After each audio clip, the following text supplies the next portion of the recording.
do. Hello everyone! Welcome to Aquashella and our super awesome live stream. We have a very cool and awesome professional right here representing MB Bettas. I'm really excited because I'm not a Betta expert. I sometimes try to be, and I try to learn my best so I can make educational videos for you guys, and I'm always trying to do my best, but I feel like I don't have the years of experience, and I feel like you do. And also, we have this beautiful little floof. I feel like we should show him off first. Toto. This is Toto. He is rocking our booth today. Toto's so pretty. We couldn't bring Banana, so, well, we could have, but we didn't want to try to fly and figure out this whole thing and stress her out. Look at beautiful. Did you groom Toto yourself? Yes, I did. That is, look at this beautiful pose. Look at this professional boy. So if you want to come to Aquashella, not only are you going to get to see a lot of Bettas, because we're going to be talking about Bettas in a sec. This is going to be super cool. You're going to get to see beautiful little dogs that are super cute. So the topic that we have today is why you should come to Aquashella to get all the Bettas. Well, Aquashella is definitely a good mix of your exotic all the way down to your pet store grade. You're going to get fish that are great for breeding. You're going to get fish that are great for showing. There is a huge difference between what you would breed and what you would just keep as a normal pet. I'm definitely here to point out the differences and show everybody what I know. I wouldn't call myself an expert, but I definitely have some experience. I think my favorite thing that I like about the show is not only do you have a huge selection of Bettas, but we also have, multiple people that bring in Bettas, and it's so great. I think if you are looking to get your very first Betta and you really want to have the pick of any color, any fin type, any new fin types that Yes. you haven't seen. I've seen some cool stuff at her booth because I was filming yesterday. They were setting up and I was in the corner and I was like, I'm gonna film all the fish because they're so awesome. I've never seen a giant with Dumbo fins before. Yeah, that's fairly new. We always try to keep the top of the line, anything that's the newest at our booth. We take it to Aquashella just to kind of promote it so the general public can learn what these fish are. It's so super awesome. What's your favorite fish that you've recently brought? Oh, that's a tough one. I would have to say my favorite's a brown-tailed koi.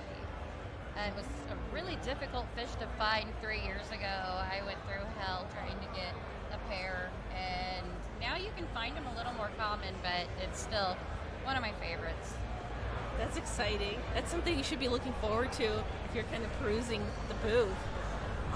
Do you have any tips and tricks for someone that is maybe coming for the very first time and they're seeing your booth and they're like, oh my gosh, I'm a little overwhelmed. There's so many choices.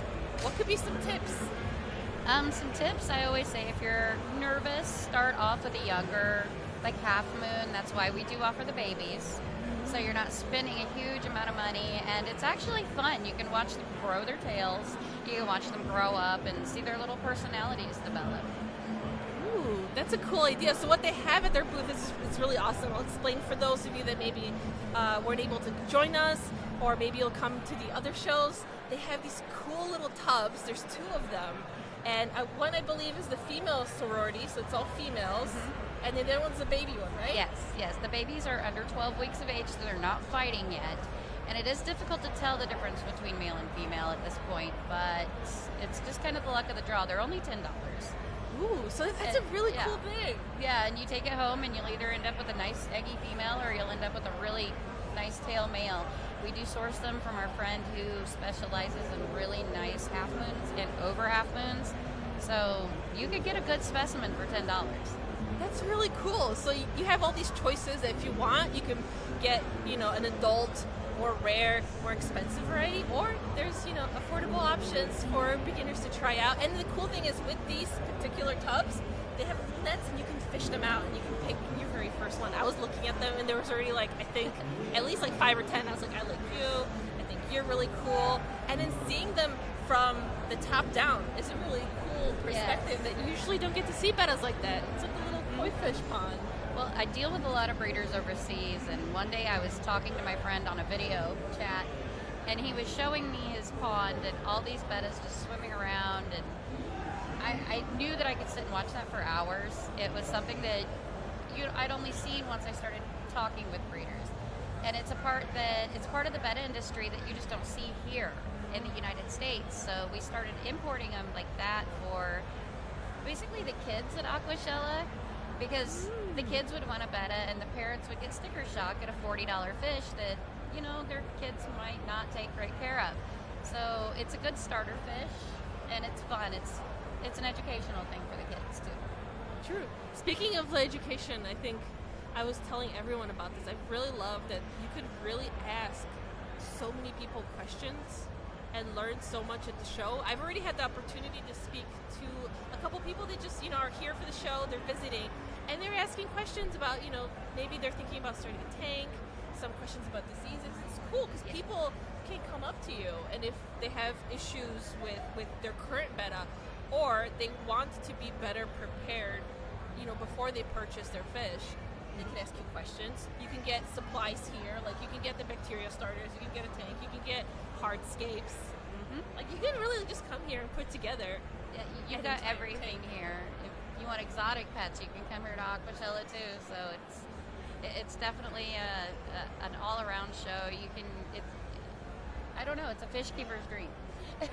It's true. It's true. That's why I think for those of you that are watching that maybe have been on the fence, you've heard about the show and you're like, I don't know if I should come. This is kind of a good reason. If you're a betta person, I kind of secretly hope that, because this show is mostly known for corals, I kind of secretly hope it's going to start to be known for bettas. Yeah, I've really watched the freshwater build over the couple of years that Aquachella's been out. So we've been to every one. I'm sure you know. Yeah. It started out with just the freshwater in a tiny little corner and one betta vendor, and now there's bettas at almost every booth, and there's such a variety. It's for everybody, really. There's stuff for the kids to do. There's stuff for adults to do. That's really fun. I remember you guys were in the little Amazon room, because it was just one little Amazon room, and it was predominantly like a more salt show, just because everyone who put on the show, they just knew at the time more salt people, so it made sense.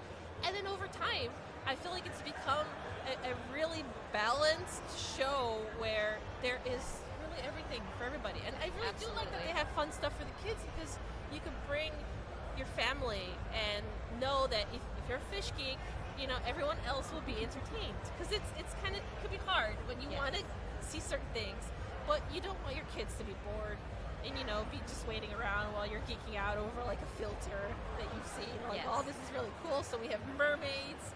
I saw earlier her being like carried in. I was like, oh, this is so cool. And like activities. And do you have the coloring pages? Yes, we did print out betta coloring sheets for the kids. We're handing out crayons and that's so cool. Different betta poses for them to color.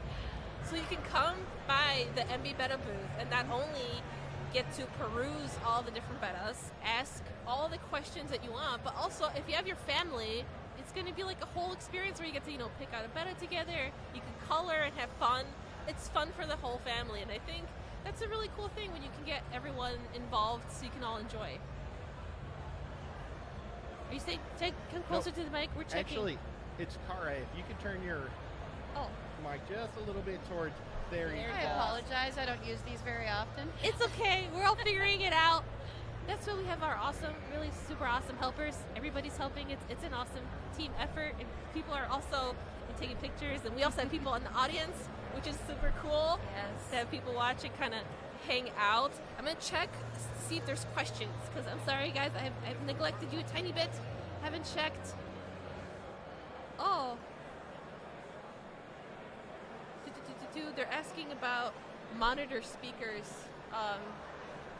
Do we have? Our monitors, we've been working on it, but we're having a problem with the relay. Oh. And the last one started so late, we weren't able to get it done before yours, and I apologize. Okay, so I'm sorry, everybody. We're just trying to make things work, but sometimes we have technical difficulties when we're dealing with a lot of technology, which can happen. But hopefully, I hope that you'll be able to at least hear us on your phones. We'll try to talk a little louder if possible. But definitely be sure to ask any questions in the comments. Also, I should point out, where can people find you on social media in case, you know, they want to chat up with you? My husband runs our Instagram, which is MB Betta's Aquatics. I am on TikTok, MB Bettas. Oh, we got to face this way. Yes. When breeding bettas, how do you determine the color? Is it always random, or is it like with guppies, 80% comes from the male? Is it always just even splits, or how does that work with colors? Ooh, good question. Yes. I would have to say, out of genetics, Betta genetics is one of the most confusing. You've got your base colors. You could breed a red and end up with yellows and blues. It's crazy. That's the only way I can explain it. And then marbles yes, are... you generally get the color from 50-50 split from the parents, but anytime you breed like a red, you could usually get some yellow, sometimes blue in with them. It really depends on their past, what they were bred from. I've gotten solid reds from koi breeds before. I've gotten marbles from solids. You just never know what genetics are in the fish from the past. We have bred some, line bred them to where we have some clean lines to where they're breeding true now. Those are yellow-blue mascots, but I haven't really... It's been a minute since I've been breeding my bettas. Usually they just breed true to what I have. I have a recommendation for you guys watching. If you want to learn, like, get really deep into, like, the science of all the genetics, there is a great channel, Betta Territory, and that's a really great channel that just goes in depth into really explaining. And sometimes even I have a hard time like keeping track with everything. That's why I've kind of kept it simple, and I've just been breeding the marble plaquettes for now, because I'm just like, if you're starting out, don't overwhelm yourself. Pick something and stick with it and try to understand it. So I've been trying to understand and figure out just the marble plaquettes and see like what I get from mixing them. That's why I'm not trying everything else, because I don't want to get overwhelmed. I want to first get a good idea, get a good grip, and then I'll try different, tail types, different color types.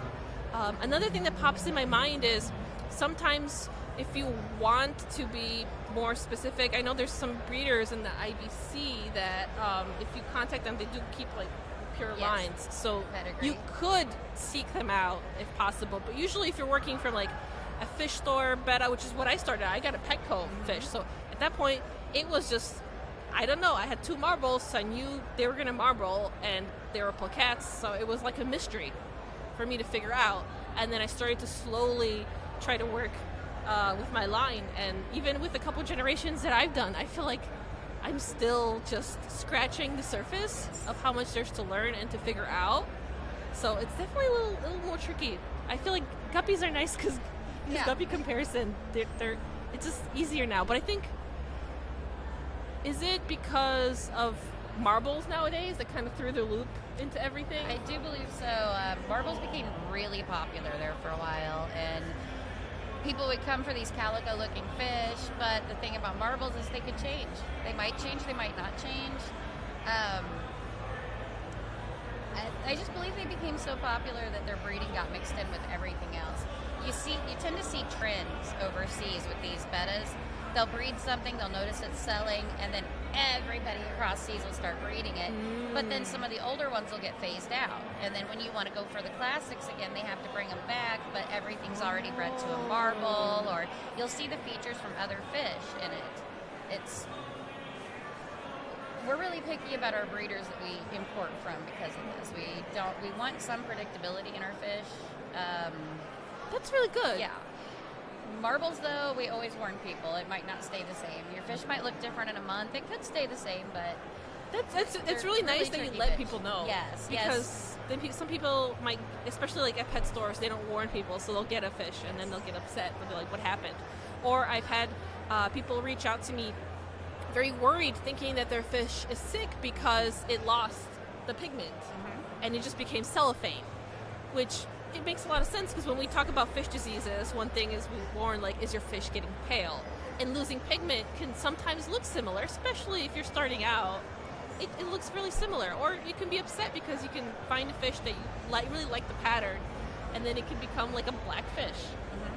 But if you're aware, then that's something that it's okay. Like when I buy my marbles or I breed my marbles, I'm okay with the fact that it might become like a blue fish or a Yes. black fish.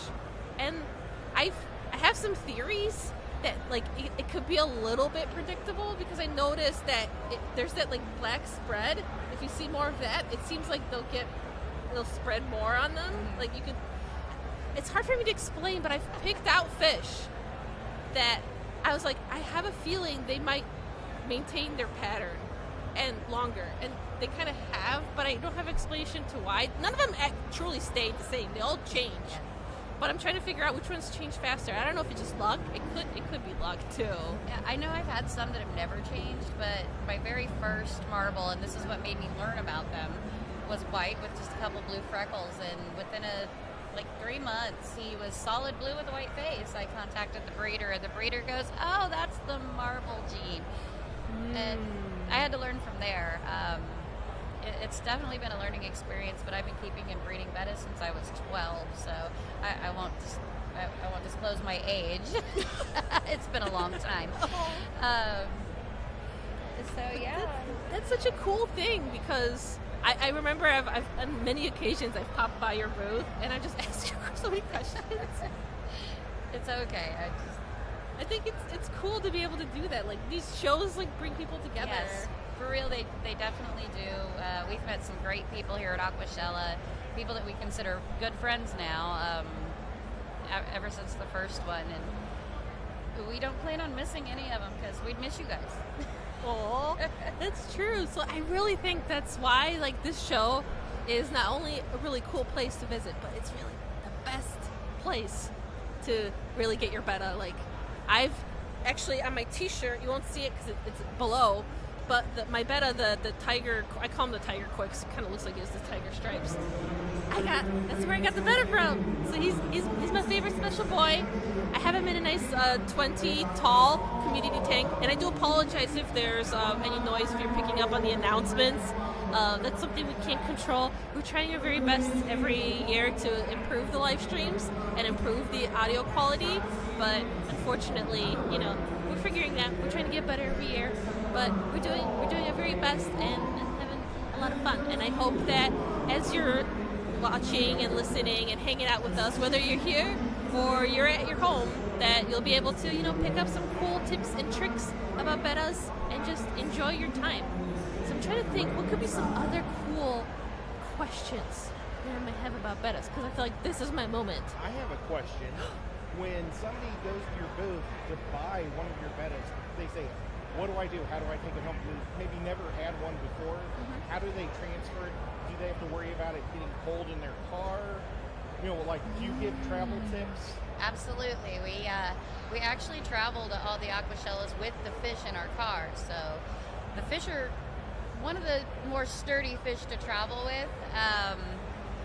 We are aware of all the airlines that you are allowed to fly with your Betta fish on. So if you're not local, you're taking an airplane, we can give you bags or tips of how to travel safely with your fish, not get it taken away by TSA.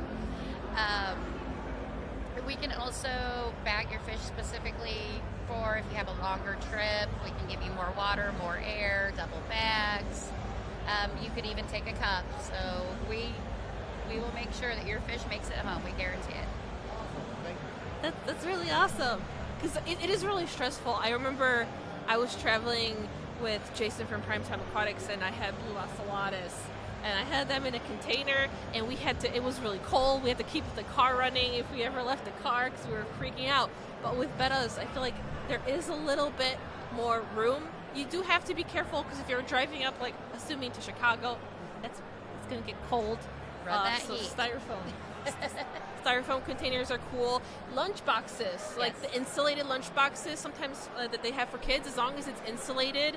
I know that sometimes vendors will sell special insulated just bags at our local fish club, the Greater Chicago Cichlid Association.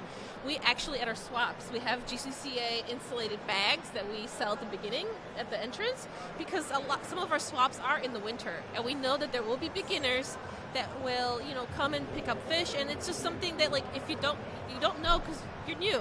We don't expect you to know all the things. Even if you're trying to do research and prepare yourself, you're not going to know everything. No one can. Even I'm learning new things all the time. So we try to help as much as I can. And that really ties into how awesome it is that people can ask you for help and ask you for advice to really ensure that the chances of their fish, making back home is stress-free, healthy, happy, because that's what you want. Because it's your pet. Because we love all these fish. They all have individual personalities. Yes, they do. And they're super cool. Oh, I have a good question that popped in my mind. So when you have your little tub that you keep the females as well as the babies in, what was the purpose of the Indian almond leaves? Like, I kind of know that, but I feel like this would be cool for the audience. Well, the Indian almond leaves, since our bettas are sourced straight from the breeder pools, the baby bettas and the females, we tend to try to keep the water quality exactly the way it was in Indonesia. They are heavy on the Indian almond leaves. They actually call it the poor man's water conditioner. They're in Indonesia because they can scoop it up off the ground and treat their bettas. They often use it for injuries. A lot of times the babies can get a little saucy with each other in their pools, so it kind of keeps any injuries they may incur from getting infected. Yeah, because it's antibacterial and antimicrobial, I believe. Yes. And it provides hiding holes for our babies without making it too much so people can still net them out. We also do it for education. A lot of people will come up and be like, why is your water brown? And we start off with the Indian almond leaves. This is a natural thing for the bettas. This is how they live in the wild. They live in water, they live in leaves, they live in plants. It's what makes them the happiest. So we try to sell happy fish. That's true. That's a good slogan. And we bettas. We sell happy fish. Yes. There we go. And speaking of Indian almond leaves, just in general, botanicals are just really cool and beneficial. And another reason why Aquachella is awesome is a lot of booths sell different type of botanicals, including everywhere. Indian almond leaves. I mean, just the Flip Aquatics booth, which is just across that I can see, actually has a whole section of different seeds, pods, different types of leaves. And from my understanding, I think you can substitute some leaves that are grown in the U.S., but I think nothing works as well as Indian almond leaves. Yes, you can use I don't quote me on this, but I know it's a certain kind of oak that you can use. And I do know banana leaves are also used commonly in Thailand. And I've heard that breeders will sometimes use them too in the spawning tanks. I actually bought some banana leaves from Flip Aquatics. I like shouting him out. He's actually a channel sponsor. He's really supportive of creative pet keeping, so I want to give him all the loves. If you want to buy botanicals, go to flipaquatics.com. Pew pew. There's that. But let's see what other questions we can come up with, because this is really good. I love that I can pick your brain, and I'm really glad that you took the time to come here, because your booth is really busy. Yes, very much. There's a lot of people going on, so it's really awesome that you can hang out with me right here. How about when you're traveling, do you have to worry about feeding them? And then once you do get them home, what do you recommend feeding them like on their normal diet? Well, when we're traveling, we do fast them for a day before we put them in the bag, because especially if it's a longer trip like Orlando from our hometown near Denver, we don't want them to defecate in their bag. It can cause ammonia spikes and just generally all kinds of problems within the bag. So we will fast them. When we get them here, we unbag them, cup them, and feed them as soon as we cup them, which it's not too much stress. I don't normally recommend feeding a fish as soon as you unbag it, but our fish don't seem to stress very bad for all this traveling. So they eat their food up and they don't dirty their cups. As for taking it home, I always recommend a nice slow acclimation into their new tank and wait a day before you feed them, just so they can get settled in and that food won't go to waste and it won't rot in the tank. Do you recommend a food like, can I just give them goldfish flakes? No, I wouldn't do goldfish flakes. We tend to feed ours at home a lot of live foods. We do live blackworms. During the summers, yes, we do grow our own mosquito larvae. Our neighbors love us for that. That's a super egg food, though. You want your females to puff up with eggs, mosquito larvae, we'll do it in 2 weeks. I promise. It's good to know. Secrets. Yes. We do, as for a pellet food, recommend cobalt. It's kind of hard to find right now. I don't know what happened with cobalt. We actually had to order it straight from the company this last time.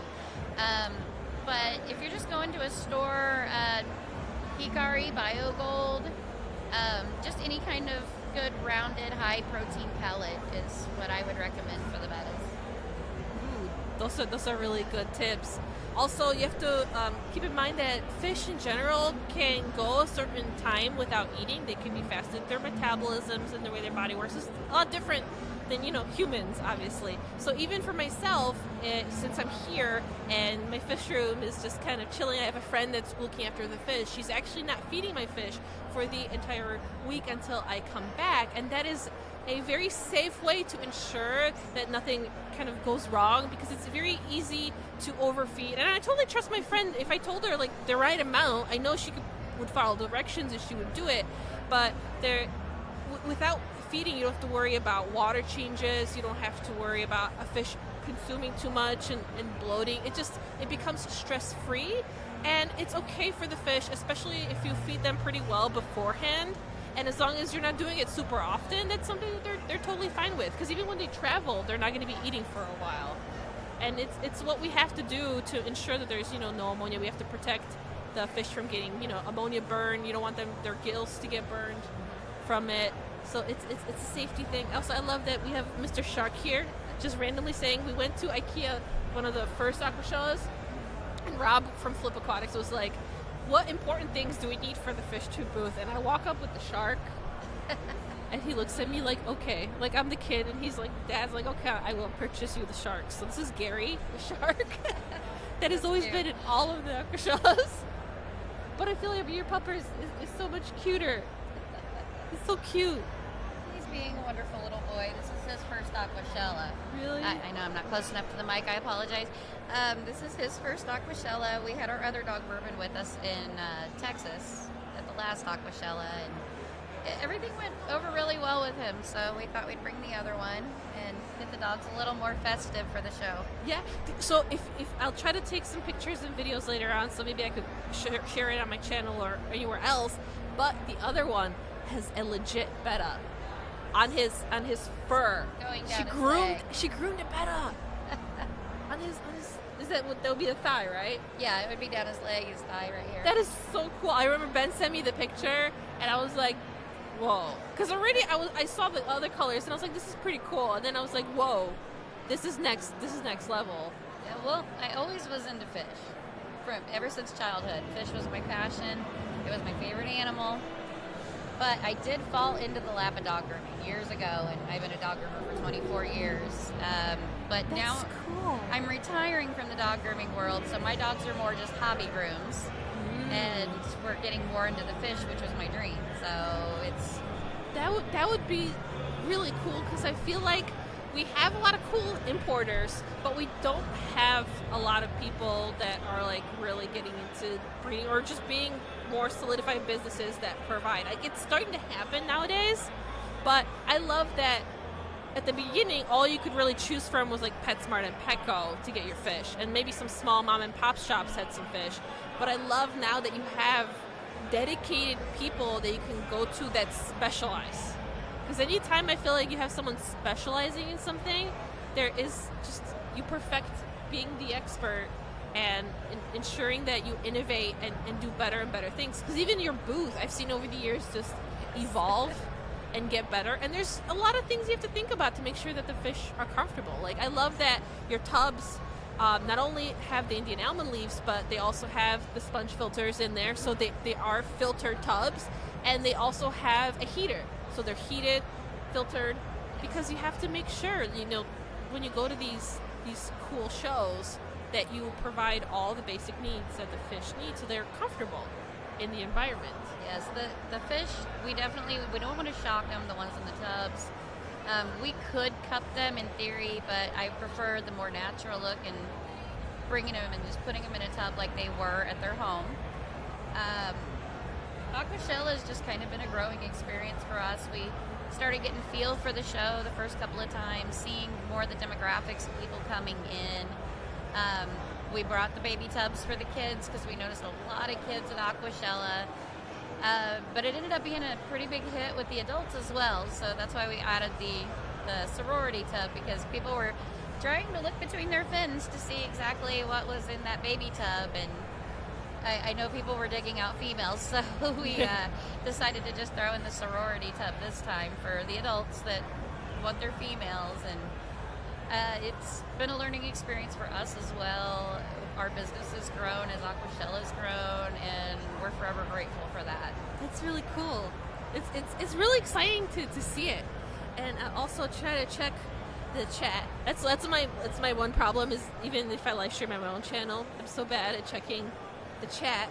But we have a lot of people. We have Lady Diane here and Patty's Petite Tanks. I really love that name, by the way. We have a lot of lovely people.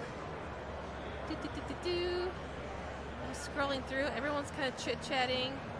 We're gonna do a walk around and a live. So on this particular Aquachella channel, it's all gonna be stationary, just because we don't want to move the equipment just yet, because we're always, every year we're learning a little bit, and because we're using a lot of equipment, the more you use, the more things can go wrong. So in the future, I think we would like to do walk-arounds, or even we would like to show different angles where we could show you guys the audience. There's actually a lot of people here that are walking around, and it's something we're planning for the whole, creator booth, and we want to do, and we want to innovate and grow, but we also have to be sure that we don't do too much at once and at least try to perfect what we're doing. Because, for example, in this show, you guys can see that we're still kind of figuring out the audio thing, but I saw that someone left a really nice comment that they like the ambient sounds, because it really does feel like you're at the show. You're getting the experience. You're hearing all the different sounds of everybody, because it's kind of a party. I mean, I see, I'm looking, there's like lasers in the corner of my eye. Have you went through the entrance yet? I have not went through the Aqua Crib today. I'm looking forward either. to it. Our booth is on live right now on TikTok. Really? And if I do have the ability to break free, I have done a couple walk-arounds with our TikTok on live. So definitely MB Bettas. go to MB Bettas on TikTok. That's something I've been trying to figure out. I'm pretty new to TikTok and short-form content, and I heard that you've had a couple videos do pretty well. Oh yes, we had a couple go crazy viral recently, and That's really cool. We've been blessed by the TikTok gods. That's really cool. I really like that there's more platforms that are popping up that all function differently, because I've realized that YouTube, being a specific type of platform, is not always for everybody. It doesn't work very easily. Sometimes short-form content works really well for people.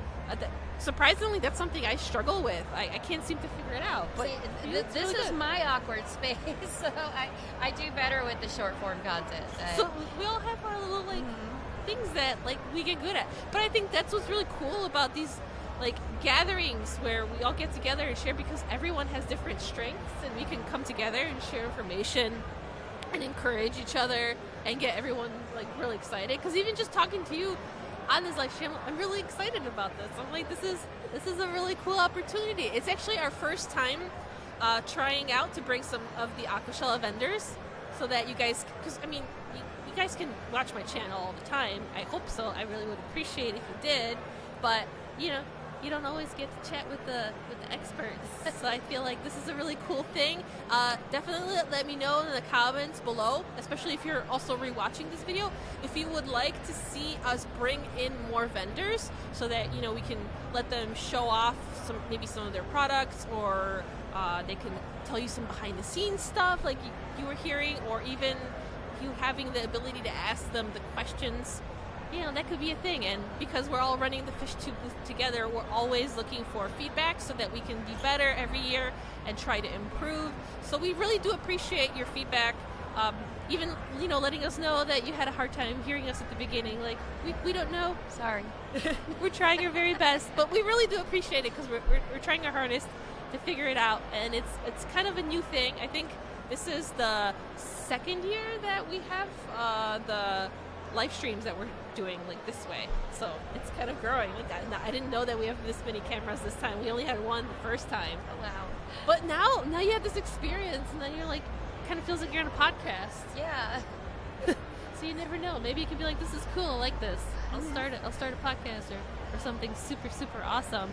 I'm wondering if you guys have any more questions, because we've got a couple minutes left before we will end this live stream, so we can make time for the next awesome people.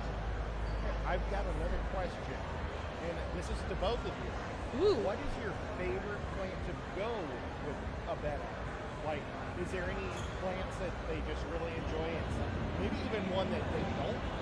Ooh, favorite plants. That's a good one. I have a hard time keeping plants alive. That's actually I surprisingly don't like a lot of that, people. But I have moss balls. They like laying on their moss balls. That's about the moss balls, and I have an anubias that I bought from actually Dustin's tanks over there from the first Aquashella in 2018, and it's still alive. Yay! It's even bloomed twice for me. But that's about it for me. I like silk plants. They don't snag the Betta spins. They kind of look natural as long as you're not looking up on them, and I can't kill them. That's actually a really good thing to point out, because I feel like there's a lot of people that either have tried to keep plants before and it just wasn't working, whether it was their water or where they source the plants from, or they just don't want to. And if you don't want to keep live plants, that is totally cool and totally okay. Just because like you see some people, keeping live plants, there's so many different ways you can keep fish and I'm keep them jealous. happy. I'm jealous of some of these tanks. It's like, I would love to have that in my house, but you can totally replicate a natural look with silk plants as well. So if you're intimidated by it like me, a lot of the pet stores do provide silk plants. You can find them online, and they're completely safe for your Betta. Yeah, what we're talking about with the silk plants, they're very soft because Bettas like to kind of go in everything and get stuck and sometimes sit in plants because they like to sit there and hide and be cute. You don't want anything that's plastic, because anything that's plastic has sharp edges, and this will rip their fins. So that's why silk plants are a safe bet. My personal favorite for Betta, surprisingly, is also anubias. I really like that one, but I also like guppy grass, because guppy grass kind of floats, and I've noticed that's pretty good for Bettas that like to kind of hang around at the top and want something to rest on. And one more plant that pops in my head that's easy, because I really like easy plants. I'll pick like 5 that do well, and then you'll see them in all of my tanks, because I'll just spread them around and I'll just stick to what's easy, because that's what I like to do. So the other one that I really like is, for some reason, like the name popped out of my head. Thinking. Oh, there we go. Jungle Val. I really like Jungle Val because it is really long, and also Bettas, as it grows and it becomes very long, Bettas can kind of get on top and kind of sit on it. Because sometimes Bettas like to sort of sit at the top because it's like a safe place to be, where nothing's going to predate at the bottom.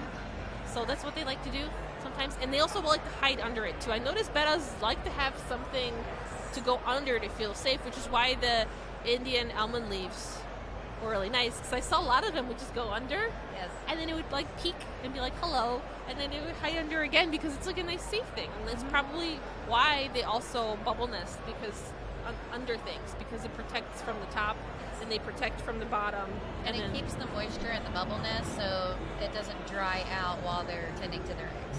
True. Oh, and I also remember the other plant I forgot. Sometimes I get really excited and my mind blanks. It was one of those moments. You get to see it live. If I was filming a video, that would be a moment where I would like pause, collect myself, and then refilm. So it's like I seem a lot more put together in my videos, but like in real life, I'm a little more derpy. But moss, like really, you got to figure out which moss does well with your water, and then just let it grow wild. And I think it's really good for grow out tanks, because it absorbs a lot of nutrients and the bettas can hide in there, and the babies can feed on little microorganisms that are in the moss too. I actually have a betta in my kitchen that's in a tank. I started growing Java moss in, and it's basically taken over, and the tank is almost all Java moss. That's nice. All I the like that. driftwood has disappeared, and occasionally you'll see my betta poke out. But I bet he likes it. Yes, there is a betta in there, and you'll actually see him if you can part the moss. You'll see him laying in that Java moss, just chilling. See, I'm just happy. I'm a hunter. I'm hiding in there. I'm gonna wait for the food to pop up magically, and I'm gonna hunt it because I was hiding. I feel like that's what they're doing sometimes. Yeah. Like because I've seen it, the ones I have with shrimp. They'll always like sit there and they'll watch the shrimp, and they'll be like, "Am I gonna get you? Am I gonna get? I don't know. I'm kind of lazy, but I also want to hunt you, but I also don't. So I'm just gonna eye you, and it's like the cutest thing to observe. So right now it's 11:53. Ed, do you think we're coming to a close so we can let everyone prepare for the next live stream? I was just about to write you a note. 2 minutes. Oh, or I less. love that! I love it. We are one mind, hive mind. We've synced. That's so cool. That's really awesome. Well, I hope that you enjoyed hanging out with us, whether you are here live or if you're rewatching this later on, whether you've come to the show and stopped by the booth, whether it's this booth or the MB Betta's booth, or whether or not, if maybe you couldn't make it this time, the weather's kind of, especially up north, it's really snowy, so maybe you're just watching, and I hope that you can still enjoy hanging out with us and have a lot of fun. I really thank you for taking the time to hang out with us, and thank you so much for coming up with me. Well, I'm thanks really for having excited. us. It's a cool opportunity. Toto, thank you. Oh, the best floof. The Toto floof, so.